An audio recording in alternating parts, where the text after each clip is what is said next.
问个问题，怎么样可以让一个人在2个小时之内精疲力尽？简单吧？去运动、去跑步等等。但如果加个条件，让一个人舒舒服服地躺在沙发上，喝着茶，吹着空调，2个小时累到精疲力尽，该怎么做呢？你说这怎么会累呢？这不是休息吗？但如果坐在你对面的放一个老家的长辈，或者是闺蜜、哥们、同事，在这2个小时内，他一直在向你诉苦、抱怨命运不公、伴侣糟糕、老板刻薄，你连嘴都插不上，你只能不断的点头附和。等2个小时结束之后，他走了，我就问你，累吗？奇怪啊，我们坐在沙发上也没有运动，为什么觉得有点累得慌，都听得发麻？那我们今天这期内容就是要扒开人际交往当中被伪善包裹的毒药，看看当你被迫成为情绪垃圾桶的时候，你的身体到底在承受什么样的摧残。有人说呀，既然听别人抱怨让我们这么痛苦，那我就干脆站起来直接走人好了，只要说一句对不起，我今天很累，或者是我不想听这些，那不就解决了吗？但对于生活在华人文化圈的很多朋友来说，很多时候说不出口，因为我们从小接受的家庭教育和社会规训给我们加了一层枷锁，它有个非常好听的名字，叫做懂事。在这个文化语境当中，倾听等于善良，忍耐等于孝顺。如果我们拒绝听父母倒苦水，拒绝帮老朋友分担焦虑，你可能会面临自己的内疚自责，你会觉得我怎么有点冷漠呀？不就听几句话吗？这怎么了？这就导致了一个普遍现象，在社会上，越是高知的群体，越是家庭当中的长女或者是长子，越容易沦为周围的这些能量吸血鬼的血包。美国奥克兰大学的系统工程学教授芭芭拉·奥克利提出一个概念，叫做病态利他主义。我们会觉得同情弱者呀是一种美德，但奥克利教授认为，当一个人的助人行为突破了自己的承受能力，那这种所谓的同情就变质了。那为什么我们有的时候要去听别人诉苦？有一个非常非常隐蔽的潜意识，就是当别人在那个地方毫无逻辑的抱怨的时候，我们内心可能有一种非常隐蔽的道德上的优越感。就我们在潜意识当中对自己说，你看我是一个好人，我能包容他，我在拯救他。那么很多人对这种扮演好听众会上瘾。社会学家阿利·拉塞尔·霍克希尔德就把这种行为定义为叫情绪劳动。比方说之前有一位女性朋友就跟我抱怨，说跟她的老公呢感情不睦，说过不下去了，如何如何。那我听了之后说，那你就离婚呗，现在离婚也很自由。她说那怎么行？这老公平时事业也挺有成的，他也没犯错，我就离婚了，别人觉得我作呀。那我说那你就忍着呗。那忍也忍不住。你会发现这种抱怨的背后就是老是想发泄不满，但是不想做任何改变。而这种情况下你去倾听他，本质上就是一种我没有钱赚，还要消耗我的心智的一种隐形劳动。我们以为倾听是在帮别人梳理分析问题，但实际上我们反而变成了供养他们的抱怨习惯。我们来看达特茅斯学院做过的一项室友效应研究。心理学家对刚刚入学的大一新生呢做了长期的跟踪调查，他们就发现一个规律：如果你的室友是一个患有抑郁倾向或者是长期陷入焦虑抱怨的人，哪怕你本身是一个非常乐观阳光的人，仅只需要短短几个月的同寝室生活，你自身的认知模式也会发生传染性的恶化。你会开始不自觉地模仿对方的消极思维，你遇到挫折也可以开始往最坏的地方想，你的学术成绩、你的社交活跃度都会出现下滑。那情绪吸血是有明确的潜伏期和辐射范围的，你以为自己底子厚，可以随便接纳别人的负能量，但是达特茅斯学院的数据显示出，只要你待在那个能量场当中，你被同化只是时间问题。那说到这里，有的朋友可能还觉得情绪这种看不见摸不着的东西，它能对我的身体产生实质性的伤害吗？那为了把这个问题弄明白，我们要切回到微观医学的领域，看看当我们坐在这个地方听别人倒苦水的时候，我们的大脑发生了什么样的物理上的变化。德国马克思普朗克研究所就做过一项叫做2手压力实验。科学家找来了一批身体完全健康的志愿者，实验规则非常简单，你什么都不用做，只要坐在一个单向的玻璃后面去观察另外一个房间的人。而那个房间的人呢，正在经历高压任务，比方说被严厉的考官逼问，或者是被要求在非常短的时间内做很复杂的算术题。那观察者和被观察者之间隔着一堵墙，没有任何的身体接触和语言交流。那么几十分钟之后，科学家就提取这些坐在椅子上看戏的志愿者的唾液样本。那数据出来之后令人震惊啊！仅仅是看着别人处于高压和焦虑状态，就有26%的观察者自己身体内的皮质醇水平出现了严重的飙升。皮质醇是什么？是人体遇到非常紧急的时候会大量分泌的一种压力激素，它的飙升意味着人体进入了准备拼命的应激状态。而且如果玻璃对面那个人是你现实生活当中的伴侣或者亲人，这个皮质醇飙升的感染率会突破40%。那为什么会产生这么离谱的同步反应呢？意大利神经科学家贾科莫·里佐拉蒂就为我们找到了一个秘密，他发现了镜像神经元。里佐拉蒂在实验室当中观察猕猴，就发现当猕猴看到研究员拿起一颗花生的时候，猕猴自己大脑当中控制抓握动作的神经元也会跟着放电。也就是说，猕猴自己没有动，它的大脑却自动模拟了整个动作。那这个机制在人的身上运作得更加精密。比方说，当你听亲戚抱怨他自己遭遇的不公，你看对方的这些微表情，比方说眉头紧皱，比方说他的语气非常的急促，他的声调哽咽，它真的会被我们的镜像神经元接受，而且在我们的大脑皮层当中会启动模拟程序，你大脑当中的痛觉中枢会被激活。那么在神经学的微观层面上，你的大脑根本分不清别人的痛苦和自己的痛苦，你的内分泌会接触到大脑的报警，你会立刻开始分泌相匹配的毒素和压力激素。你坐在沙发上听2个小时的抱怨，你的身体在内分泌层面相当于被人按在地上暴打了一顿。我们继续往深处挖，很多人在经历了长时间的情绪倾听之后，有一种非常具体的生理体验，就是手脚冰凉，四肢瘫软，整个人就会像大病初愈一样没有力气，连一句话都不想再说，甚至肠胃都不舒服。那这背后的科学原理非常的精妙。美国精神病学的教授斯蒂芬·波克斯呢，就提出了叫多层迷走神经理论。他把人体的整个的神经防御机制分成了几个等级，就是当你觉得危险的时候，第一反应呢是反抗或者是逃跑，这叫战斗模式或者是逃跑反应。那如果你发现坐在你对面抱怨的那个人呢，是你得罪不起的老板，或者是你养你的亲妈，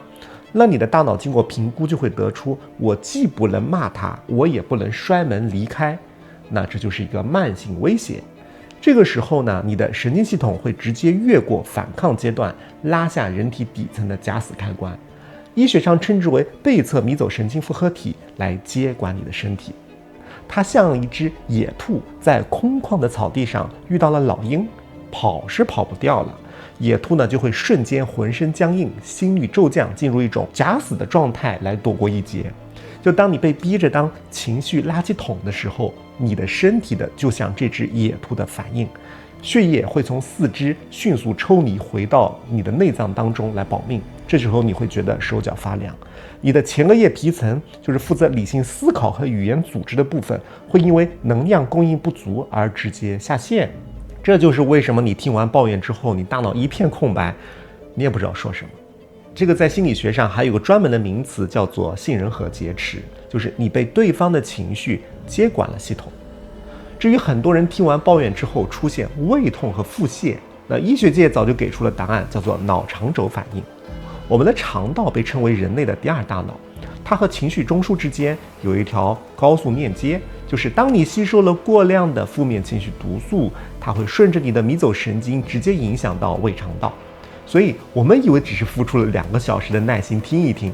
但是在生理层面上，你的神经系统经历了一场濒死体验，你的肠胃经历了一场毒素的洗礼。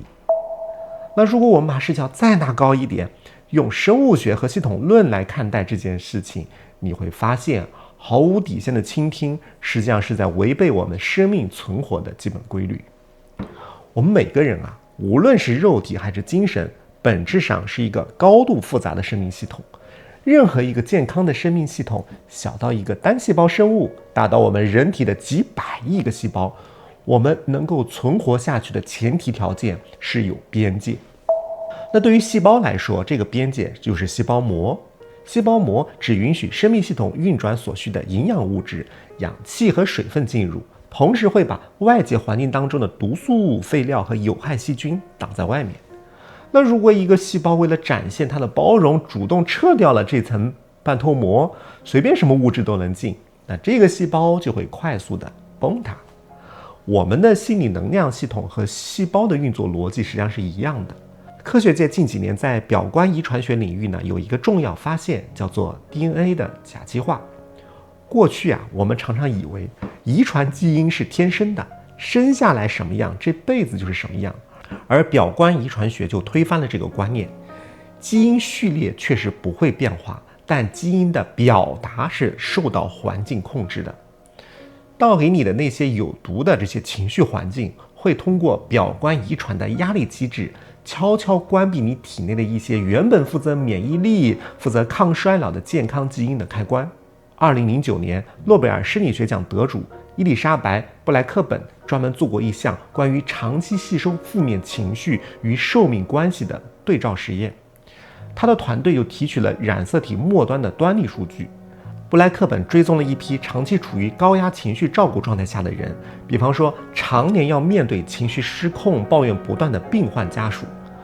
血液检测的客观数据出来之后，就发现呀，长期当别人的情绪血包，每天要吸收巨大负能量的人，他们体内的端粒长度真的在发生物理损耗。那通过数据量化后的结论就发现，这种长期没有边界的情绪吸收，让他们的细胞在微观层面上比正常人加速衰老了9到17年。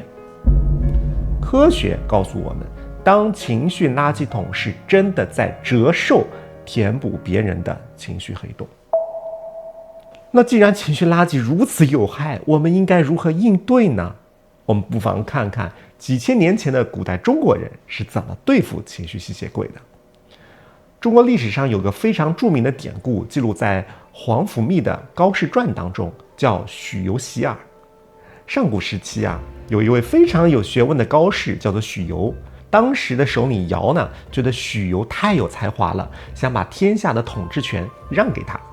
尧呢就跑去找许由，跟他讲了一大堆接管天下、处理复杂人际关系、权力斗争的这些话。许由听完之后的反应是，觉得你的这些话简直脏了我的耳朵。于是他一言不发，立刻跑到了旁边的饮水河边，捧起河水，拼命地洗自己的耳朵。这个故事剧情太久远了，我们一般听到的第一反应觉得这个许由是不是在装清高呀、假做作呀？我们把这个故事放到现代社会学或者是认知科学的语境当中，你会发现许由有非常高明的防身智慧，他实际上是在保护自己的能量，因为他非常清楚，一旦你听进去了这些关于权力斗争、这些复杂人际关系的烂事，这些信息就会在我们的大脑当中生根，消耗自己的心智。于是用洗耳朵这种有仪式感的动作，实际上是在建立一种心理防线，或者说是在做能量清理。古人啊会用一个词叫中邪，比方说一个人去见了一个深陷焦虑、暴躁、天天抱怨的人，回来之后可能就病倒了，比方说精神萎靡，那长辈就会说，这个人是不是中邪了？我们剥掉迷信的外衣，这个邪到底是什么东西呢？《黄帝内经》有一句医理呢，叫做正气存内，邪不可干。这个正气翻译到现代就是高度集中的注意力，是我们身体内部稳定的神经内分泌系统。而那个邪就是外界试图强行接管我们、干扰我们的低频信息流和情绪毒素。只要你自身的能量场充盈，你的注意力放在自身，那外界的这些低频情绪就根本没有办法感染你。你说，哎呀，这是一种智慧，那日常生活当中我该如何防守呢？这就引出了我们东方防身哲学当中的一种非常高级的技术，叫做结界。结界这个词啊，最早来自于佛教，原本指僧人们为了隔绝世俗的干扰，保证我的修行不被打扰，在物理空间或者心理空间划定的一个特定区域。而到了今天，很多人把结界看成了在地上画个圈，或者是贴个符来防一些什么妖魔鬼怪，这就偏离了它的本质。结界的本质是一种非常高级的注意力和空间隔绝技术。那怎么样在我们现代职场和家庭当中给自己升起这个结界呢？那庄子在2000多年前就给我们提供了一个非常好用的法门。庄子山木当中讲了一个叫虚舟效应。庄子说呀，假设你正划着一条小船在河里面走，突然前面有一条船直直的撞了过来，如果那条撞过来的船上有人，你肯定会破口大骂，你不长眼吗？你这个船怎么乱开？你会让他赶紧躲开。但如果撞过来的那个船上根本没有人，它就是一条顺水漂流的空船呢，你根本不会生气，你只会拿起船桨把那个船给拨开，然后继续走自己的路，因为你不会跟一个空船去较劲嘛。那么下次当我们不得不面对一个情绪失控、疯狂抱怨的人的时候，或者是满腹牢骚的人的时候，你可以在心里面默默开启这个结界。你可以在大脑当中去想象，坐在你对面的这个人，他就是一条顺水漂流的空船，他的这些愤怒、抱怨、这些焦虑、指责都没有针对你，他只是一条失控的空船而已，在这个河道当中乱撞。那今天正好他在你的对面，他撞上了你而已，如果你不在，他会撞上其他的人。所以我们不再赋予这些难听的话任何一些个人的意义。你看着他在那个地方发泄，你很清楚的知道他和你无关，我们不去接受他的情绪投射。当我们的心智空间不再给他的情绪留位置的时候，就达到了庄子所说的虚实生白，就是房间空了，光线才能照进来，我们的镜像神经元就不会被激活，我们也不会给它功能。那庄子还有另外一个配套的智慧，叫做无用之用。你会发现在那些吸血的人的面前，你千万不要试图展现你是一个有用的倾听者，或者是帮他们出谋划策的军师。你越有用，他就会越频繁的来找你，直到把你吸干。你要学会做一棵没有用处的树，长得歪歪扭扭，木匠一看觉得根本就不能做家具，农夫一看觉得不能当柴烧，大家就不来烦你了。那么在这段有毒的关系当中彻底躺平，让他们觉得在你身上找不出情绪价值来，这才是保全自己生命能量的最高境界。那很多人听到这里觉得一块石头落地了，但是又想到我面对老板同事，我可以把他们当空船，但是那是我亲妈呀，或者是我认识了20多年的发小闺蜜，我看着他们那么痛苦，我不管他们，我有点过不去，我会难受或者内疚。这是我们华人文化当中确实的一种很隐秘的一种软肋，因为我们会把无底线的倾听和有情有义划等号。那我们就要用心理学家阿尔弗雷德·阿德勒的课题分离理论来破局。阿德勒认为呢，人际关系当中绝大多数的痛苦都来自于我们搞混了这是谁的课题。你的亲人遇到了人生的坎坷，产生了巨大的负面情感，每天在抱怨，那是他的人生和课题，他必须自己去面对消化，去获得成长。如果我们硬着头皮去当他的情绪垃圾桶的时候，这叫强行干涉他人的课题。就像海灵格说的那个词，这也是一种僭越。那么人类学家罗宾·邓巴就提出著名的邓巴数，说我们人类的智力允许我们维持稳定的社交网络大概只有150人，而能够倾注高浓度情绪价值的核心的圈子最多只有寥寥几个人。我们的能量的关注是非常非常有限的奢侈品。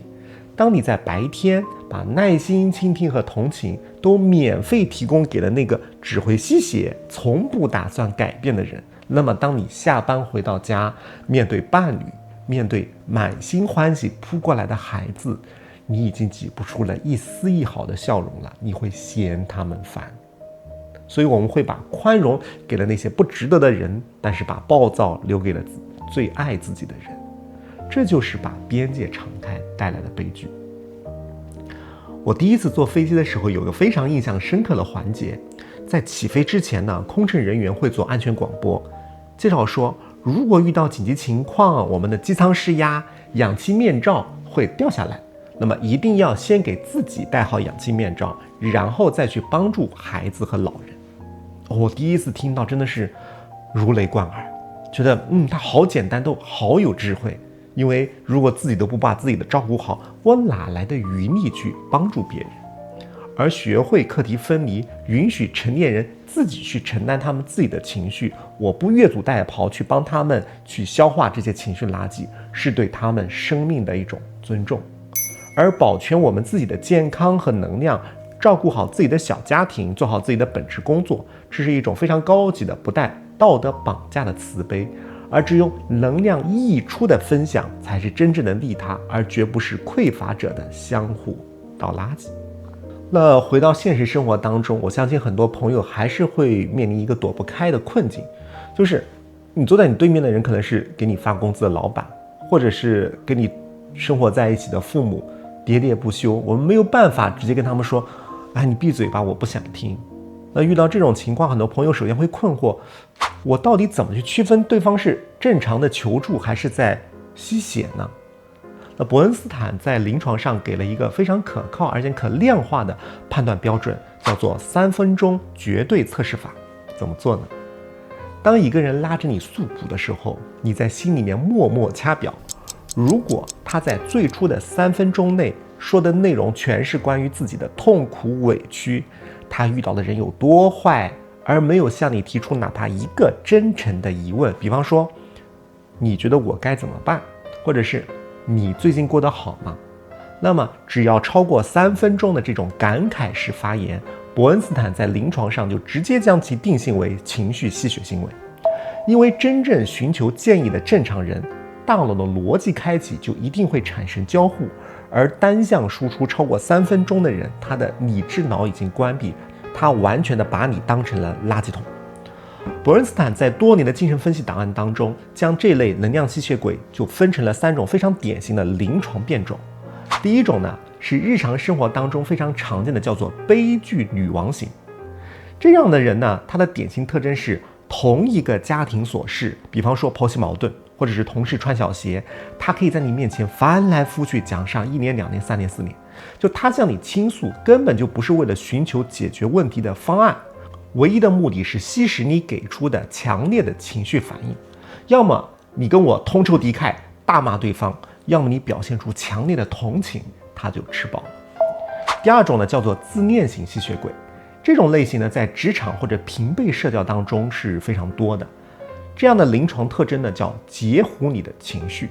在心理学观察数据当中发现，这类人有一个非常固定的话术，叫做你这算什么，我比你更惨。比方说你刚说了一句，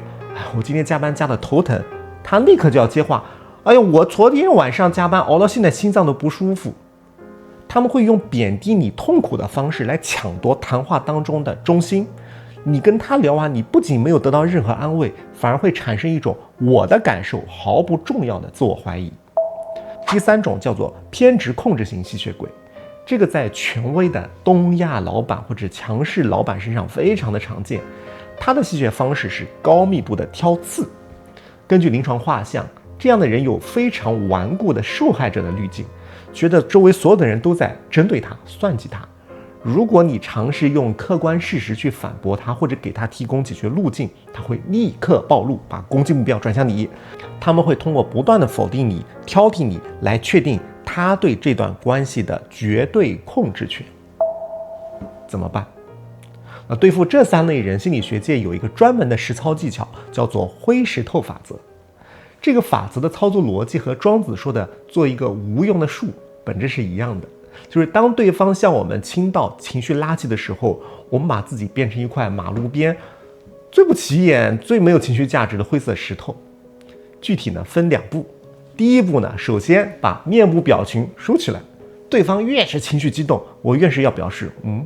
情绪没有任何波动，眼神我可以看看你的肩膀或者看看你的下巴，我避免和你产生非常强烈的目光接触，因为目光接触是激活镜像神经元最快的通道。我先切断目光，就切断了第一层的感染。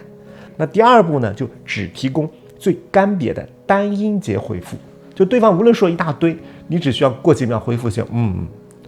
确实，原来是这样啊，听起来挺麻烦的。这里有一个红线，就是绝不能给对方提供任何实质性的建议。很多习惯讨好的人听完抱怨，总觉得要得体的体现自己的价值，或者忍不住说一句，你要不试试这样做，或者觉得我觉得你可以找他谈谈。只要你给出了具体的建议，你就上钩了，因为任何建议就会立刻变成对方继续纠缠你的养料。他会立刻反驳你，你那个方法我早试过了没有用，或者是你根本就不了解情况，然后拉着你进入下一轮的抱怨。做一个灰石头叫只复合不提供方案。你会发现，当对方无论怎么向你倾倒垃圾的时候，你只能得到确实这种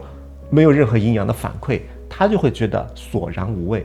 当他们从你身上榨不出任何情绪价值的时候，就会自动闭嘴，去寻找下一个能够给他提供情绪波动的目标。那为了防止我们在听的过程中自己破功，我们还需要配合一个非常厉害的心理学上的意象化技术。怎么做呢？当对方在你面前口沫横飞的时候，你在脑海当中想象你和对方之间正缓缓降下了一道厚厚的透明的防弹玻璃。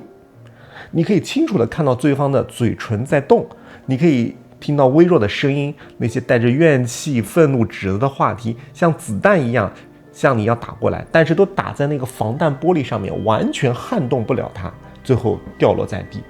那么你安全地待在这个玻璃后面，静静地看着这一场与你无关的表演。那还有一种情况，你说我可能白天很忙，或者是防备心太弱，或者是一不小心被别人强行的拽过去听他诉苦，或者是负能量爆棚去跟我谈话。等我反应过来的是晚了呀，我觉得我人都麻了，我怎么办呢？那这个时候我们讲任何道理就没有用了，我们需要首先做物理隔离，我们去寻找一个只有1平米的绝对领域，做自己的方丈。怎么做呢？叫重启神经系统。比方说，对上有老下有小的中年人来说，家里面可能就没有你的独立空间，那至少有2个地方可以是你生活当中的能量避难所。第一个就是你每天下班开回地库的车厢，就熄火之后不要马上就开门回家，就在这个车厢当中关掉所有的音乐和广播，放下手机，闭上眼睛，在绝对的安静当中你静坐3分钟，就把上班的这些事情都放下，也不去想下班之后可能要面对家里的这种鸡毛蒜皮，就相当于强行的中断我们大脑的这些思考和电源，等3分钟再重新回家。那第二个地方就是家里的洗手间。比方说，当你觉得跟家人相处的时候，听这些抱怨已经听烦死了，我马上都要控不住情绪的怒火的时候，你什么都不用做，直接转身进洗手间，把门反锁起来。你可以坐在马桶上，或者是站在洗手台前，因为这样一个小小的物理上的隔断作用它会让你的潜意识收到一个明确的安全信号，我现在是安全的，外界的攻击是进不来的。那么只要待够3到5分钟，这种物理空间的隔绝可以让你的血液重新回到你的前额叶皮层，你的理智和生命能量才会慢慢复苏，你才有力气推开门去面对外面的复杂生活。我们花了这么长的篇幅，从现代医学、神经科学、复杂系统论，一直聊到了中国的传统道家智慧。我们扒开了情绪吸血鬼的真相，也找到了建立心理结界的法门。那么理论听得再多，如果我们不去动手实践，我们的生活依然会停在泥潭当中踏步，能量依然会每天被别人吸走。那在这期内容的最后，我想分享一个你立刻就能做的微行动，我把它叫做流水阻断法。今天晚上睡觉前，当你走进卫生间洗手或者是洗脸的时候，请你打开水龙头，把水温调到偏凉一点的状态，